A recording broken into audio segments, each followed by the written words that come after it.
"Don't embarrass me at my cousin's wedding," she ordered, then tried to sit me at a different table so her male best friend could take my spot. I left quietly. By the time I reached my car, she'd left 6 voicemails, each one more frantic, sobbing that she didn't mean it like that, and begging me to please just talk. Hey viewers, before we move on to the video, please make sure to subscribe to the channel and hit the like button if you want to see more stories like this. Thanks. Hey Reddit, I need to get this off my chest. It's been a few months, and looking back, it's almost funny how blind I was. But at the time, it stung like hell. I'm 28, work as an IT consultant, and I've always prided myself on being the steady, reliable guy in relationships. My girlfriend, ex now, Sarah, 27, is a graphic designer. We've been together for 2 years, living in a cozy apartment in a mid-sized city.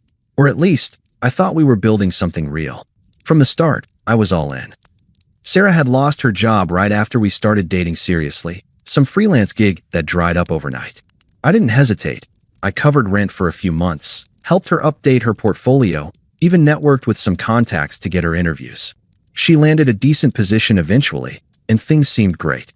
I sacrificed a lot without complaint. Like last year, my buddies planned a weekend trip to the mountains. Hiking, beers, the works.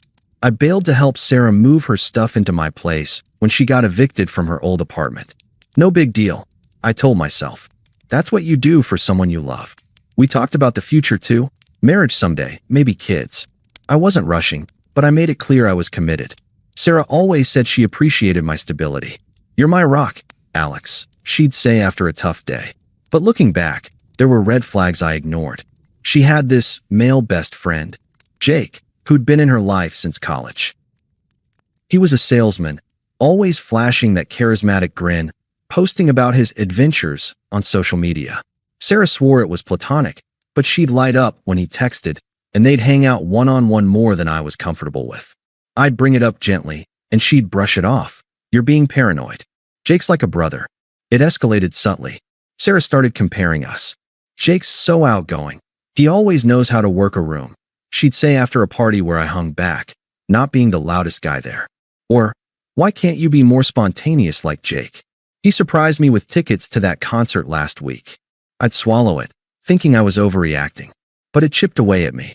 Then came her posts online. Pictures of her and Jake at coffee shops or events. Captions like, "Best times with my favorite adventure buddy." Glowing star, no mention of me, even though I'd been the one paying for half her adventures. The real kicker was her cousin's wedding.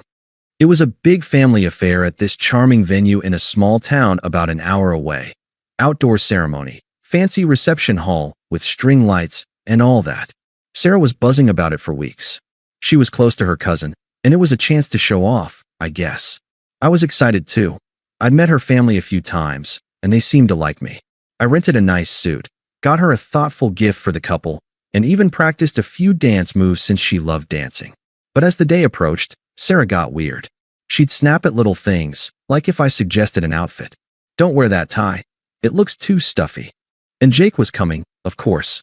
"He's family friends too," she explained. Fine, whatever. The morning of, we're getting ready, and she's on her phone constantly, giggling at messages. I peek over. It's Jake, sending memes about weddings. I let it go. We arrive, and the ceremony's beautiful. Sarah's all smiles, holding my hand. But afterward, at the cocktail hour, she pulls me aside. Her tone shifts, smug, almost like she's talking to a kid. "Listen, Alex," she says, glancing around to make sure no one's listening. "Don't embarrass me tonight, okay? This is a big deal for my family. Jake's great at mingling. He knows how to charm everyone. Just try to blend in." I blink, feeling a knot in my stomach. "What do you mean, embarrass you? I'm here to support you." She rolls her eyes, that dismissive smirk creeping in. "You know what I mean. Your job stories are kind of boring. IT stuff doesn't exactly light up a party. And you're so quiet sometimes. Jake's got these hilarious sales anecdotes. People eat it up. Just don't monopolize conversations, all right? Let him take the lead if we're with my aunts and uncles." Her words hit like a slap. I'd spend hours listening to her vent about work, hyping her up, and now I'm the boring one? But I nod, biting my tongue. "Sure, whatever makes you happy." The reception starts, and we're assigned to a table with her immediate family, parents, siblings, the works. Prime spot near the dance floor. I'm chatting politely with her mom when Sarah waves me over urgently. Jake's standing there, looking sharp, grinning like he owns the place. Alex, babe, Sarah says, her voice low but firm. There's been a mix-up with seating. Jake's supposed to be at a crappy table in the back. Can you switch with him? He fits better here. My family loves him. You won't mind, right? It's just for dinner. I'm stunned. The table's full. Her parents, brother, aunts. Switching means I'm demoted to some random spot with strangers, while Jake plays the charming +1. Publicly. Her family would notice. Sarah, that's our table. I'm your boyfriend. Why does Jake need to be there instead? She sighs, exasperated, like I'm the unreasonable one. Come on, don't make this a thing. Jake's outgoing. He'll keep things lively. Hear you. Introverted. It's not a big deal. It's one night. Plus, he's been through a rough breakup. He could use the family vibe. You'll be fine at the other table. Just go with it. Her logic twists like a pretzel. I'm her partner, but Jake's the one who fits. And throwing in his rough breakup, as if that justifies sidelining me? She's smug about it too, like she's doing me a favor by explaining. Seriously, Alex, she presses, crossing her arms. Don't be selfish. This is my cousin's wedding. It's about family. Jake's practically family. You'll survive a couple hours alone. I feel the heat rising, but I don't yell. Her family glances over curiously. Jake just stands there, smirking faintly, like he knows he's won this round. If that's how you feel, I say calmly, my voice steady, then enjoy the night. I turn and walk away, weaving through the tables without looking back. No begging, no scene, just detachment. By the time I reach the parking lot, my phone's vibrating nonstop. 6 voicemails already, each more frantic than the last. But I don't listen yet. I start the car and drive home in silence, the confusion swirling. Why was I always the backup? The one who got pushed aside for excitement? It hurt, deep down, but I wouldn't chase her. Not anymore. That drive home was the longest hour of my life. The highway blurred under the streetlights, and I kept replaying the scene in my head. The way Sarah's eyes flicked to Jake like he was the prize, her casual dismissal like I was some interchangeable accessory. Why had I put up with it for so long? The comparisons, the subtle digs, the way she'd make plans with him first and loop me in as an afterthought. I'd convinced myself it was insecurity on my part, that real commitment meant overlooking the small stuff. But this wasn't small.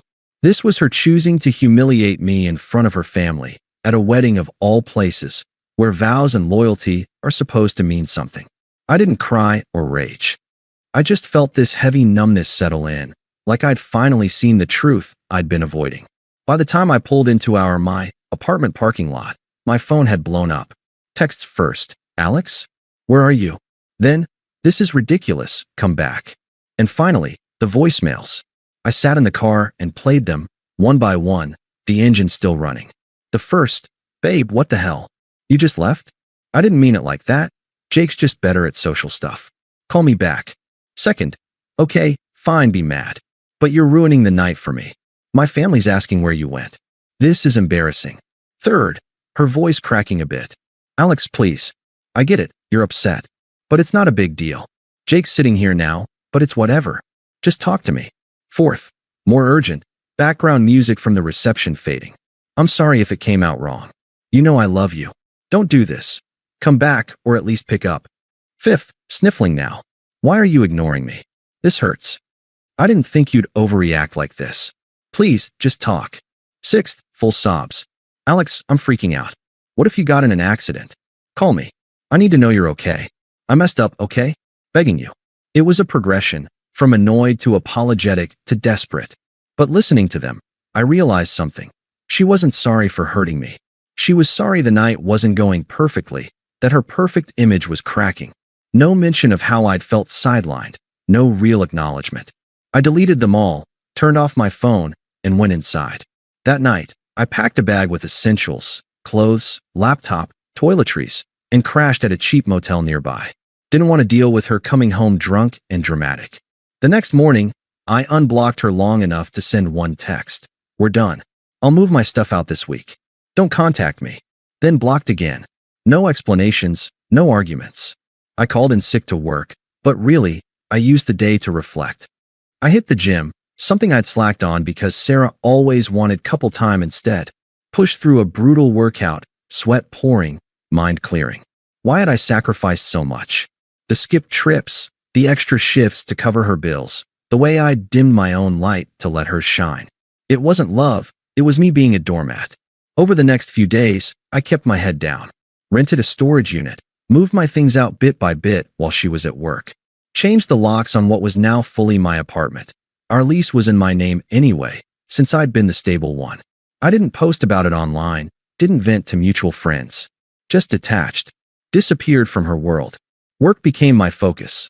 I threw myself into a big project, even asked for overtime. Started hiking on weekends, something I'd loved before her, but set aside. The confusion faded into clarity. This betrayal was a gift. It freed me. I heard bits through the grapevine. Mutual acquaintances who didn't know we'd split yet. Sarah partied hard at the wedding after I left, dancing with Jake all night, posting stories like nothing happened. Best night ever. Family vibes woman dancing, with Jake tagged prominently. But cracks showed even then, apparently. A friend mentioned Jake got too handsy on the dance floor, and Sarah laughed it off, but her cousin pulled her aside, whispering concerns. Then karma started rolling in, slow at first, like a storm building. About a week later, I got a neutral update from a buddy who'd been at the wedding. Jake and Sarah had a blowout fight a few days post-event. Turns out, Jake wasn't just her best friend. He'd been flirting heavily, using the wedding as a networking op for his sales gigs. He'd schmoozed her family for leads, got a couple of intros, then ghosted her when she pushed for more. But it got uglier. During their argument, he blew up, called her clingy, unstable, said he'd only hung around because she got him into events like that. Abusive texts leaked somehow. A screenshot made the rounds in their circle. "You're fun for a night, but you're too much drama," he'd written. "Stick with your boring boyfriend if you want stability." Sarah unraveled fast. She called out sick from work multiple times, tanking a big client project. Her boss put her on probation. Her family, who'd witnessed the seating switch fiasco, turned on her. Her mom, who I'd always gotten along with, apparently chewed her out. "How could you treat Alex like that? He was good to you." Her cousin unfollowed her online after the drama spilled over. Friends distanced themselves too. Mutual ones reached out to me quietly, saying they'd seen the red flags with Jake, but Sarah wouldn't listen. "She posted that stuff knowing it hurt you," one said. "We're sorry we didn't say anything sooner." She ended up isolated, crashing on her brother's couch after I wouldn't let her back in the apartment. Overspent on retail therapy and bar tabs, racking up credit card debt. Her social media went dark, then sporadic, vague posts about learning from mistakes that screamed regret. It was almost poetic. She'd worried about me embarrassing her, but her choices made her the family pariah. Jake? He moved on to some new friend, posting about his latest conquests like nothing happened. Unstable as ever, from what I heard, bounced from job to job, always chasing the next high. I didn't gloat, didn't seek it out, but hearing it confirmed what I'd started to build, a life without her toxicity. Gym routine stuck, work promotion came through, and I even started dating casually. No rush, just enjoying my freedom. The unfairness of it all lingered for a bit, that quiet ache of why me? But sitting with it, letting the silence heal, turned it into strength. She was the storm, I was the calm after. Of course, she didn't stop at those initial voicemails. If anything, they were just the opening act in her desperate symphony. The first week after the wedding, I kept my phone on silent, focusing on rebuilding. But she found ways around the block, burner apps, email, even LinkedIn messages. It started semi-civil, like she was testing the waters. One evening, about 10 days in, my phone rang from an unknown number. I let it go to voicemail, but curiosity got me. It was her, voice shaky, but still trying to play it cool. "Alex, it's me. I know you're mad, but we need to talk. That seating thing was stupid. I was stressed about the wedding, okay? Jake's just a friend. He means nothing. You overreacted by leaving like that. Call me back so we can fix this." Fix this. As if her public demotion of me was a minor glitch. I deleted it. But then the texts rolled in from her friends, people I'd met a handful of times, suddenly acting like mediators. One from her bestie, Mia. "Hey Alex, Sarah's a mess. She didn't mean to hurt you. Jake's an ass, but give her a chance to explain. You two are great together." Another from her brother. Dude, my sister's crying nonstop. Family's pissed at her too. But come on, don't ghost. Let's grab a beer and hash it out. Her family got involved next, and that's when it turned unpleasant. Her mom called from her landline. I recognized the area code. I picked up, thinking it might be an emergency, but nope. Alex, this is ridiculous, she started, her tone sharp and accusatory, like I'd been the one causing drama. Sarah told me what happened. Switching seats? That's nothing to end a relationship over. You're being childish. She's sorry. Come over for dinner and talk it out. We all make mistakes. I stayed calm. With all due respect, your daughter made her choices. I'm moving on. She huffed. Moving on? After everything she's been through? Jake was just being friendly. You're throwing away 2 years over jealousy. Think about her feelings.